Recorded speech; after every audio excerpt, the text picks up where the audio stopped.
Quick recipe presented by NCC Parama. Bread loaf.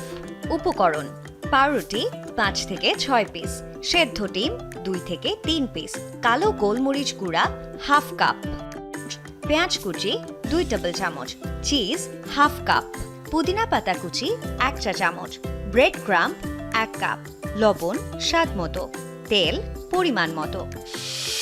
Bread loaf প্রস্তুত প্রণালী: প্রথমে একটা পাত্রে পেঁয়াজ কুচি, পুদিনা পাতা কুচি, লবণ, কালো গোলমরিচ গুঁড়া দিয়ে একসাথে মিক্সড করে তারপর পাউরুটি হালকা পানি দিয়ে ভিজিয়ে পানি চেপে ফেলে দিতে হবে। এরপর সেদ্ধ ডিম, চিজ ও মিশ্রণটি পাউরুটির মধ্য দিয়ে শেপ তৈরি করে ব্রেড ক্রাম্বে মাখিয়ে নিন। তারপর ফ্রাই প্যানে তেল দিয়ে নিন। তেল গরম হলে এক এক করে ফ্রাই প্যানে দিয়ে দুটো পাশ সুন্দর ভেজে নিন। ভাজা হয়ে গেলে উঠিয়ে পরিবেশন করুন স্বাস্থ্যকর ও মজাদার ব্রেড লোফ।